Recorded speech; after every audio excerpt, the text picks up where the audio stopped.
നമസ്കാരം. ഇന്ന് പത്രമാധ്യമങ്ങളെ കാണുന്നത് ഇന്ന് ഉച്ചയ്ക്ക് ബഹുമാനപ്പെട്ട ഹൈക്കോടതി എൻ്റെ മുൻകൂർ ജാമ്യ ഹർജി പരിഗണിക്കുന്നുണ്ട്. അതുമായി ബന്ധപ്പെട്ട് കൂടിയാണ്. അതിൽ ജസ്റ്റ് കോണ്ടന്റ് ഓൾറെഡി എനിക്ക് നിങ്ങൾക്ക് കിട്ടിയോ എന്നറിയില്ല, ഞാനവിടെ കൊടുത്തിട്ടുണ്ട്. അതായത് പ്രമുഖ കലാകാരി അഭിനേത്രിയായ കുമാരി ഹണി റോസിൻ്റെ പരാതിയിൽ അറസ്റ്റിന് സാധ്യതയൊന്നുമില്ലെന്ന് കണ്ട് ബഹുമാനപ്പെട്ട കേരള ഹൈക്കോടതിയെ മുൻകൂർ ജാമ്യത്തിനായി സമീപിച്ചിട്ടുണ്ട്. ശനിയാഴ്ചയാണ് ആ ഫയലിംഗ് നടത്തിയത്. കാര്യം അന്ന് രാവിലെയാണ് ഹണി റോസ് നേരിട്ട് എറണാകുളം സെൻട്രൽ സ്റ്റേഷനിലെത്തി പരാതി കൊടുത്തു എന്ന് മാധ്യമങ്ങളിൽ നിന്ന് അറിയാൻ കഴിഞ്ഞത്. ഇന്ന് ഉച്ചയ്ക്ക് 1:45 ഹൈക്കോടതി കേസ് മെൻഷൻ ഇട്ട് കേസ് പരിഗണിക്കുമെന്നാണ് വിശ്വസിക്കുന്നത്, അല്ലെങ്കിൽ അതിനാണ് ശ്രമിക്കുന്നത്.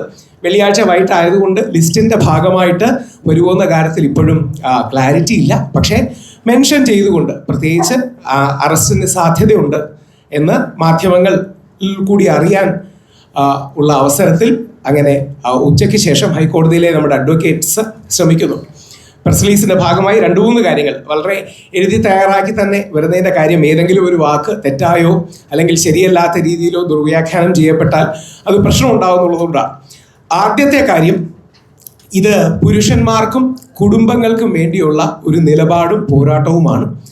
ഏത് കേസ് വന്നാലും അതിൽ നിന്ന് 1 ഇഞ്ച് പോലും പിന്നോട്ട് പോകില്ല.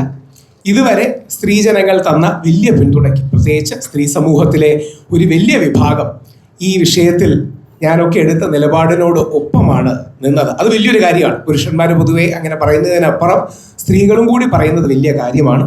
അതിന് വലിയ നന്ദി അവരോട് പറയുന്നു. ഹണി റോസിനോടുള്ള ആദരവോടുകൂടിയുള്ള വിമർശനം, സോഷ്യൽ ഓഡിറ്റ്, ഭരണഘടന നമുക്ക് തരുന്ന അവകാശങ്ങളിൽ പെടുന്നതാണ്. നമ്മുടെ നാട്ടിൽ മഹാത്മാഗാന്ധിയെയും മദർ തെരേസയെയും ഇന്ത്യൻ പ്രധാനമന്ത്രി ശ്രീ നരേന്ദ്രമോദിയെയും കേരളത്തിൻ്റെ മുഖ്യമന്ത്രി ശ്രീ പിണറായി വിജയനെയും അടക്കം, അല്ലെങ്കിൽ ഇന്ത്യൻ പ്രസിഡന്റിനെ അടക്കം എല്ലാവരെയും വിമർശിക്കാനുള്ള അവകാശം നമുക്കുണ്ട്. അപ്പോൾ ഹണി റോസിനെ മാത്രം അങ്ങനെ വിമർശിക്കാൻ പാടില്ല എന്ന് പറയുന്നതിന് എന്തെങ്കിലും ന്യായമുണ്ട്? ഹണി റോസിനെ അധിക്ഷേപിക്കരുത്, അപമാനിക്കരുത്, അസഭ്യവാക്കുകൾ പറയരുത്, ദ്വയാർത്ഥ വാക്കുകൾ പറയരുത്, വളരെ ശരിയാണ്. എന്നാൽ ഹണി റോസിനെ വിമർശിക്കാൻ പാടില്ല എന്ന് പറയുന്നതിന് എന്തെങ്കിലും ന്യായമുണ്ടോ? ഹണി റോസിനെതിരെ ബോച്ചയുടെ പരാമർശം, ദ്വയാർത്ഥ പ്രയോഗമുള്ള കുന്തി ദേവി എന്ന പരാമർശം തെറ്റാണെന്ന് ശക്തിയുക്തം ആദ്യം പറയുകയും അതിന് ബോച്ചെ മാപ്പ് അല്ലെങ്കിൽ ശ്രീ ബോബി ചെമ്മണ്ണൂർ മാപ്പ് ചോദിക്കണം എന്ന് എല്ലാ മാധ്യമങ്ങളിലും പറഞ്ഞൊരു വ്യക്തിയാണ് ഞാൻ. ഇത്രയും ഈ വിഷയത്തിലാണെങ്കിൽ തന്നെ ഹണി റോസിനും കുടുംബത്തിനും വിഷമമുണ്ടെന്നും അവർ പറഞ്ഞ വാക്കുകളൊക്കെ കടുപ്പമാണ്. എന്നിരുന്നാൽ പോലും ആത്മഹത്യയിലേക്ക് ഞാൻ തെള്ളിയിടാൻ ശ്രമിക്കുന്നു എന്നൊക്കെയാണ്. അതൊക്കെ വളരെ സീരിയസ് വാക്കുകളാണ്, എന്നെ അഡ്രസ്സ് ചെയ്യുന്നുണ്ട്. പക്ഷെ അവർക്ക് വിഷമമുണ്ടെന്ന് കേട്ടതിൽ അവരുടെ വിഷമത്തോടൊപ്പം നിൽക്കുന്നു, അവരുടെ കുടുംബത്തിൻ്റെ വിഷമത്തെ അംഗീകരിക്കുന്നു, ബഹുമാനിക്കുന്നു. പക്ഷേ ഞാൻ ഉയർത്തിപ്പിടിക്കുന്നത് മൗലിക അവകാശമായ ആർട്ടിക്കിൾ 19-ന്റെ 2 പരിധിയിൽ വരുന്ന ഡീസൻസി എന്ന ഭരണഘടന ഉയർത്തിപ്പിടിക്കുന്ന ആശയത്തെയാണ് ഞാൻ മുമ്പോട്ട് വെക്കുന്നത്. ഹണി റോസിനെതിരെയുള്ള സൈബർ ബുള്ളിയും തികച്ചും തെറ്റാണ്. അത് നിയമ നടപടി എടുക്കേണ്ട കാര്യമാണ്. അതിനൊന്നും ആർക്കും തർക്കമില്ല. പക്ഷേ ഫെയർ ക്രിറ്റിസിസം, മാന്യതയോടുകൂടിയുള്ള വിമർശനം, സോഷ്യൽ ഓഡിറ്റ് തുടങ്ങിയ കാര്യങ്ങൾ സമൂഹത്തിലെ ഒരു വസ്തുതയാണ്. ഇനിയും ഹണി റോസ് പറഞ്ഞ 2-3 കാര്യങ്ങളിലൂടെ ചിലരെങ്കിലും ഒരുപക്ഷെ അത് കണ്ടു കാണണം. രാഹുൽ ഈശ്വർ ഓർഗനൈസ്ഡ് ക്രൈമിന്റെ ഭാഗമായി ഹണി റോസിനെതിരെ പൊതുബോധം തിരിക്കുകയും അവരെ ആത്മഹത്യയിലേക്ക് തെള്ളിയിടുകയൊക്കെ ചെയ്യുന്നു എന്നാണ്. ഈ ഓർഗനൈസ്ഡ് ക്രൈം പോലെയുള്ള കടുപ്പമുള്ള വാക്കുകൾ പറയുന്നത് ശരിയാണോ എന്ന് ഹണി റോസിനെ സപ്പോർട്ട് ചെയ്യുന്നതിന് ചിന്തിക്കണം. ഓർഗനൈസ് ക്രൈം എന്നൊക്കെ പറഞ്ഞാൽ വളരെ ഗൗരവമുള്ള ഗ്രാവിറ്റിയുള്ള വാക്കുകളാണ്. അതായത് ഓർഗനൈസ് ക്രൈം എന്ന് പറഞ്ഞാൽ നമ്മൾ ബോളിവുഡിലൊക്കെ നിൽക്കുന്ന, അല്ലെങ്കിൽ നമ്മുടെ ഒരു കാലത്ത് മാഫിയയാൽ നിയന്ത്രിക്കപ്പെട്ട കാലഘട്ടത്തിൽ ഓർഗനൈസ്ഡ് ആയിട്ട് ഒരു മാഫിയയും മറ്റും പ്രവർത്തിക്കുന്നത് പോലെയാണ്. അല്ല, സമൂഹത്തിൽ പല സ്ഥലങ്ങളിൽ നിന്ന് വിമർശനമില്ലേ? ഇത് കേട്ടാത്തൊന്നും രാഹുൽ ഈശ്വറാണ് ആദ്യമായിട്ട് ഹണി റോസിനെ വിമർശിക്കുന്നത്. സമൂഹത്തിൽ വ്യാപകമായിട്ടുള്ള വിമർശനം ഏറ്റവും സഭ്യമായ രീതിയിൽ ഞാൻ മുമ്പോട്ട് വെച്ചതാണ്. 2, ആത്മഹത്യ അടക്കമുള്ള സീരിയസ് ആയ വാക്കുകൾ വളരെ ആലോചിച്ച് പറയണമെന്ന് താഴ്മയെ അഭ്യർത്ഥിക്കുന്നു. കാര്യം അതിലൊരു കാര്യം കൂടെയുണ്ട്. മുഖ്യമന്ത്രിയും മുഖ്യധാരാ മാധ്യമങ്ങളും പോലീസും എല്ലാം സംരക്ഷണ കവചം ഒരുക്കുന്ന ഹണി റോസ് അബലയല്ല, പ്രിവിലേജ്ഡ് ആണ്, അതിശക്തയാണ് എന്നുകൂടി മറക്കരുത്. അതായത് അവർക്കൊരു പ്രശ്നം വന്നപ്പോൾ, അവരുടെ പ്രശ്നം വളരെ ജെനുവിനാണ്, അവർ ആ പ്രശ്നത്തിൻ്റെ പേരിൽ പരാതി കൊടുത്തു. ബോച്ചെ പറഞ്ഞ വാക്ക് തെറ്റാണ്. ഈ പ്രശ്നത്തിൻ്റെ പേരിൽ കേരളത്തിൻ്റെ ശക്തനായ മുഖ്യമന്ത്രി ഫോണിൽ വിളിക്കുന്ന 99% മാധ്യമങ്ങളും അതിശക്തമായി ഹണി റോസിനെ ഡിഫെൻഡ് ചെയ്യുകയും ഹണി റോസിൻ്റെ പേരെടുത്താൽ പോലും എന്നെ ആക്രമിക്കുകയും ചെയ്യുന്ന അവസ്ഥയിൽ ബോച്ചയെ പോലെ ഉള്ളൊരു കോടീശ്വരനായ മനുഷ്യനെ പോലീസുകാർ വളഞ്ഞിട്ട് അറസ്റ്റ് ചെയ്യുന്ന അവസ്ഥയിൽ ഹണി റോസ് വ്യഥയിലേക്കും ഹണി റോസ് അബലയാണെന്നും അല്ലെങ്കിൽ ഹണി റോസിന് ഒറ്റപ്പെടലും ആത്മഹത്യയും ഒക്കെ പറയുന്നതിന്റെ ഒരു ന്യായം നിങ്ങൾ കൂടി ആലോചിച്ച് നോക്കണം. അപ്പൊ മുഖ്യമന്ത്രിയും മാധ്യമങ്ങളും പോലീസുകാരും എല്ലാം സംരക്ഷിത കവചവും സപ്പോർട്ട് ഓർക്കുന്ന ഹണി റോസിനെ പോലുള്ള ഒരു പ്രിവിലേജ്ഡ് വ്യക്തി, രാഹുൽ ഈശ്വർ ഒരു വലിയ വരുന്നവരെ പ്രിവിലേജ്ഡ് ആണ്. നമ്മളെ പോലുള്ള പ്രിവിലേജ് ബാക്ക്ഗ്രൗണ്ടിൽ നിന്ന് വരുന്നവർ അത്തരം നെഗറ്റീവ് അല്ലെങ്കിൽ സൂയിസൈഡ് പോലുള്ള നെഗറ്റീവ് വാക്കുകളൊന്നും ഒരു കാരണവശാലും പറയരുത്. ഇനി രണ്ട്, ബോച്ചയെക്കുറിച്ച് ഒരു കാര്യം. എനിക്ക് വ്യക്തിപരമായി ഇഷ്ടമുള്ള ഒരാളാണ് ബോച്ചെ. അദ്ദേഹം ചെയ്യുന്ന വലിയ സാമൂഹിക ചാരിറ്റി പ്രവർത്തനങ്ങൾ ആയിരക്കണക്കിന് ആൾക്കാരുടെ ജീവിതത്തെ രക്ഷിച്ചിട്ടുണ്ട്. എന്നാൽ അദ്ദേഹത്തിന്റെ ദ്വയാർത്ഥ പ്രയോഗം തെറ്റാണെന്നും അതിന് ഹണിയോട് മാപ്പ് പറയണമെന്നും ആദ്യം മാധ്യമങ്ങളിൽ പറഞ്ഞ വ്യക്തി ഒരുപക്ഷെ ഞാനാണ്. ബോച്ചയുടെ നന്മകൾ കൊണ്ട് നമ്മൾ അദ്ദേഹത്തിന്റെ ദ്വയാർത്ഥ പ്രയോഗത്തെ ന്യായീകരിക്കരുത്. എന്നാൽ അതേപോലെ അദ്ദേഹത്തിന്റെ ദ്വയാർത്ഥ പ്രയോഗം കൊണ്ട് ബോച്ചെ ഇതേവരെ നമ്മുടെ നാടിന് ചെയ്ത, ജനങ്ങൾക്ക് ചെയ്ത വലിയ സേവനങ്ങളെയും മറക്കരുത്. ഇതിലെ പ്രശ്നം എന്ന് പറഞ്ഞാൽ, ഒന്നെങ്കിൽ എല്ലാം ഈ കറുപ്പും വെളുപ്പുമായിട്ട് കാണുന്നത് വളരെ ബുദ്ധിമുട്ടാണ്. ബോച്ചെ ഇതേവരെ ചെയ്ത നല്ല കാര്യങ്ങളെല്ലാം വെറും കവറാണ്, മുഖംമൂടിയാണ് എന്നൊക്കെ പറഞ്ഞ് വലിയ രീതിയിൽ മുഖ്യധാരാ മാധ്യമങ്ങൾ വിമർശിക്കുന്നുണ്ട്. അതിനൊരു ന്യായവും ഇല്ല. നേരെ മറിച്ച് ബോച്ചെ ഒരുപാട് നല്ല കാര്യം ചെയ്തില്ലേ, അതുകൊണ്ട് ദ്വയാർത്ഥ പ്രയോഗം ഓക്കെയാണ് എന്ന് പറയുന്നവരും ഉണ്ട്. അതും തെറ്റാണ്. അപ്പം ബോച്ചെ ചെയ്ത, അല്ലെങ്കിൽ ശ്രീ ബോബി ചെമ്മണ്ണൂർ ചെയ്ത നല്ല കാര്യങ്ങളെ നല്ല കാര്യങ്ങളായിട്ട് എടുക്കുകയും അദ്ദേഹത്തിന് പറ്റിയ ഈ തെറ്റിനെ, ദ്വയാർത്ഥ പ്രയോഗത്തെ തെറ്റായി എടുക്കുകയും ചെയ്യേണ്ട ഒരു കാര്യം നമുക്കില്ലേ? ഇനി രണ്ട്, ഇന്നലെ അടക്കം എന്നെ 2-3 പേര് വിളിച്ചു പറഞ്ഞു, നമുക്ക് ബോച്ചെ നാളെ അദ്ദേഹത്തിന് മുൻകൂർ ജാമ്യം കിട്ടാൻ സാധ്യതയുണ്ട്, അല്ലെങ്കിൽ കിട്ടുകയാണെങ്കിൽ നമുക്ക് ബോച്ചയെ മാലയിട്ട് സ്വീകരിക്കണമെന്ന്. ഞാനപ്പോൾ അവരോട് പറഞ്ഞു, ഒരു മലയാളി ലോകത്തിലെ ഏറ്റവും വലിയ ബ്ലഡ് ബാങ്ക് ഒരുക്കുമ്പോഴാണ് നമ്മൾ അദ്ദേഹത്തെ മാലയിട്ട് സ്വീകരിക്കേണ്ടത്. ബോച്ചയുടെ യാത്രയിൽ 14 ലക്ഷം പേർ ബ്ലഡ് കൊടുക്കുകയും ലോകത്തിലെ ഏറ്റവും വലിയ ബ്ലഡ് ബാങ്ക് അദ്ദേഹം ഒരുക്കുകയും ചെയ്തു. അപ്പോഴാണ് മാലയിട്ട് കൊടുക്കേണ്ടത്, അല്ലാതെ ദ്വയാർത്ഥ പ്രയോഗത്തിന് ജാമ്യം കിട്ടുമ്പോഴല്ല. ഇതിലെ പ്രശ്നമെന്ന് പറഞ്ഞാൽ ഈ ബാലൻസ് നമ്മുടെ സമൂഹത്തിന് മനസ്സിലാകുന്നില്ല. അതായത് പുരുഷവിരോധമാണ് പുരോഗമനം എന്ന് ധരിക്കുന്ന ഫെമിനിസ്റ്റുകൾ ഒരു വശത്തും, ഈ സ്ത്രീപക്ഷവാദികളെ പ്രകോപിപ്പിക്കുന്നതാണ് പുരുഷ സ്നേഹം എന്ന് തെറ്റിദ്ധരിക്കുന്ന പുരുഷവാദികൾ മറുവശത്ത് നിൽക്കുക. അതായത് എങ്ങനെങ്കിലും പുരുഷൻ 2 ദിവസം ജയിലിൽ കിടന്നു, കുറച്ച് വിരോധം ഉണ്ടെങ്കിൽ അത് പുരോഗമനമാണെന്നാണ് നമ്മുടെ ചില ഫെമിനിസ്റ്റ് സുഹൃത്തുക്കളുടെ ധാരണ. നേരെ തിരിച്ച് ഞങ്ങളുടെ കൂടെ നിൽക്കുന്ന ചില ആൾക്കാരുടെ ധാരണ, ഈ സ്ത്രീപക്ഷവാദികളെ എങ്ങനെങ്കിലും പ്രകോപിപ്പിക്കണം, അവരെ എങ്ങനെങ്കിലും നെഗറ്റീവ് എടുപ്പിക്കണം എന്നുള്ളതാണ്. എനിക്ക് ബോച്ചെ വലിയ ഇഷ്ടത്തോടെയാണ് പറയുന്നത്. ബോച്ചയുടെ 1-2 പരിപാടികൾ ഹോസ്റ്റ് ചെയ്യാൻ എനിക്ക് ഭാഗ്യം ലഭിച്ചിട്ടുണ്ട്. ഞാൻ അതിൻ്റെ വേൾഡ് റെക്കോർഡ് പരിപാടിക്ക് ഹോസ്റ്റ് ആയിരുന്നു. പക്ഷേ ബോച്ചെ സ്വാതന്ത്ര്യ സമരത്തിന് പോയിട്ട് വന്നിട്ടൊന്നും അല്ലല്ലോ ബോച്ചെ മാലയിടേണ്ടത്. അപ്പം ബോച്ചെ ഒരു ദ്വയാർത്ഥ പ്രയോഗത്തിന് തെറ്റായി പോയി, അദ്ദേഹത്തിന്റെ തെറ്റാണെന്ന് അംഗീകരിക്കുന്നു. അദ്ദേഹം കോടതിയിൽ ഇന്നലെ രാമപിള്ള സാർ വഴി പറയുകയും ചെയ്തു, പൊതുസമൂഹത്തിൽ എങ്ങനെ പറഞ്ഞത് തെറ്റാണ്, ഞാൻ ഇനി ശ്രദ്ധിച്ചോളാം. അപ്പൊ ഇവിടെ മാല ഇടാൻ ആഗ്രഹിക്കുന്ന ചിലർ ചുമ്മാ അപ്പുറത്ത് നിൽക്കുന്ന ആൾക്കാരെ പ്രകോപിപ്പിക്കാൻ നോക്കുകയാണ്. അതിലർത്ഥമില്ല. ബോച്ചയെ സപ്പോർട്ട് ചെയ്യണം, അല്ലെങ്കിൽ ബോച്ചയുടെ തെറ്റ് മനസ്സിലാക്കി അദ്ദേഹം അത് തിരുത്തണം എന്നുള്ള രീതിയിൽ സപ്പോർട്ട് ചെയ്യണം. ബോച്ചയുടെ നല്ല കാര്യങ്ങളെ ഉയർത്തിപ്പിടിക്കണം.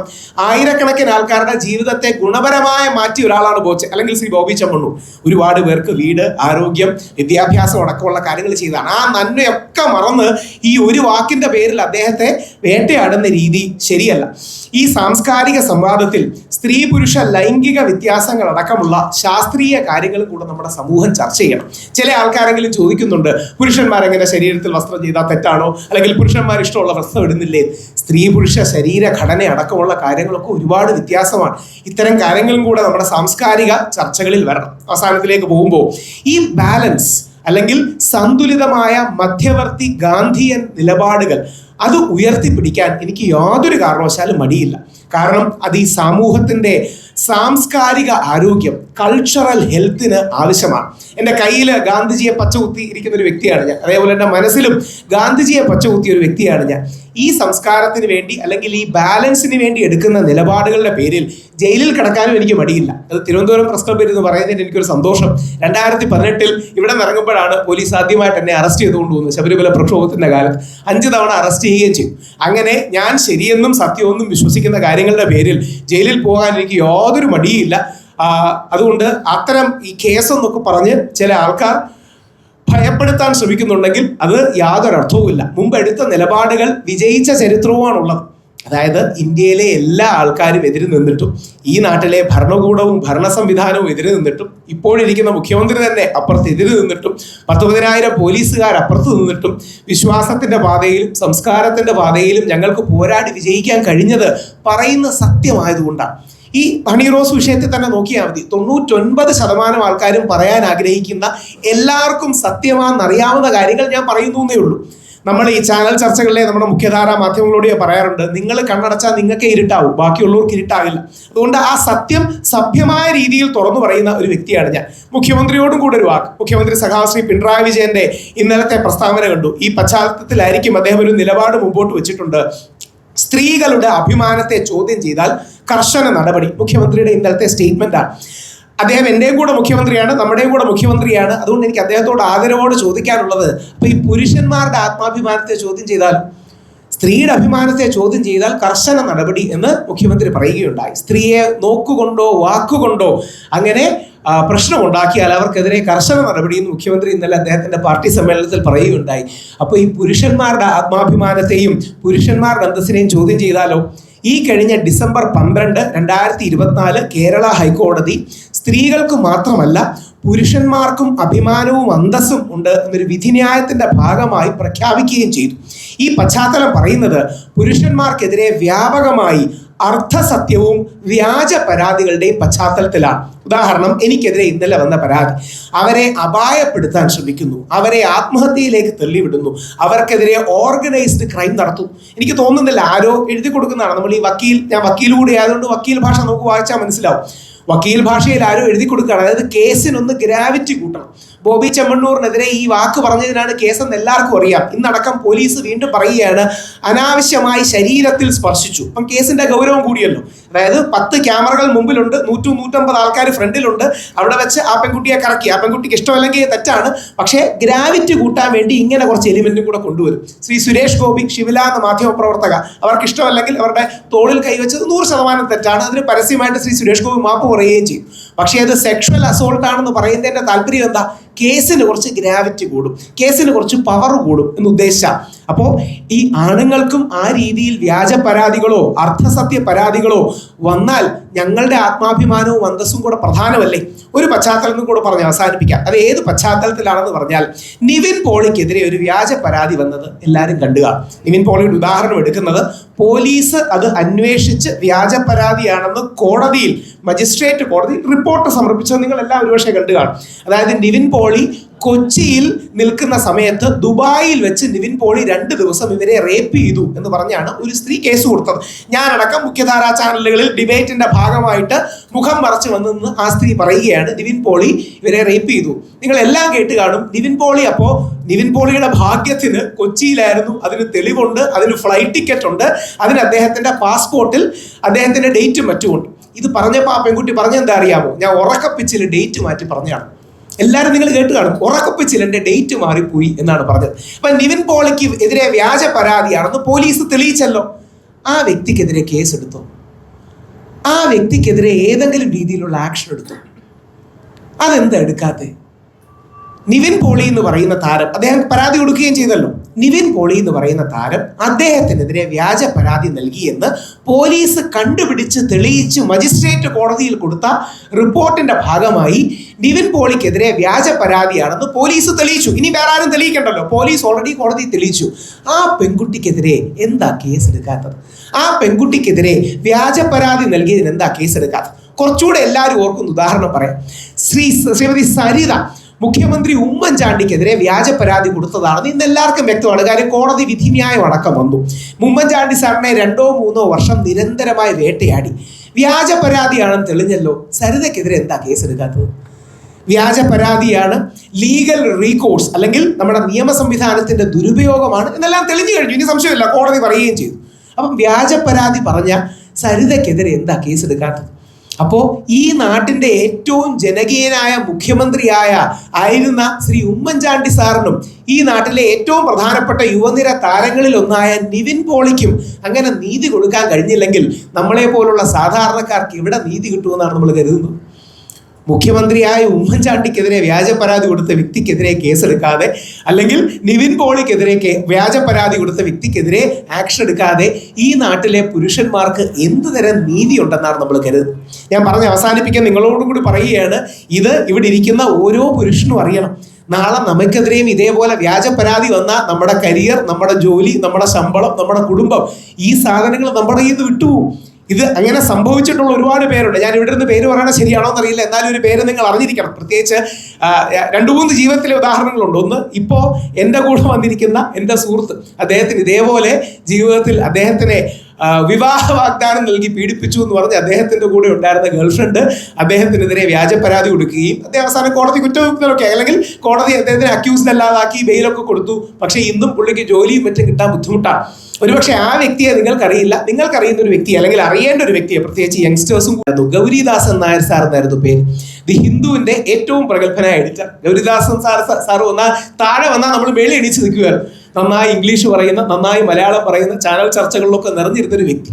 ഈ വ്യക്തിക്കെതിരെ ഒരു ബ്ലോഗ് പോസ്റ്റ് ഈ പുള്ളിയുടെ പേര് പോലും വെക്കാതെ ഒരാൾ മറ്റൊരു സംസ്ഥാനത്തിൽ നിന്ന് എഴുതി. അതിന്റെ താഴെ ആ വ്യക്തി പോലുമല്ല, വേറൊരു വ്യക്തി വന്ന് ഇത് ഇദ്ദേഹമല്ലേ എന്നൊരു പരാമർശം. അദ്ദേഹത്തിന്റെ ജീവിതത്തിലെ റിട്ടയർമെന്റ് അടക്കമുള്ള കാര്യങ്ങൾ മാറി ദി ഹിന്ദു പോലുള്ള ഒരു പ്രമുഖമായ പത്രത്തിൽ നിന്ന് അദ്ദേഹം പോയി.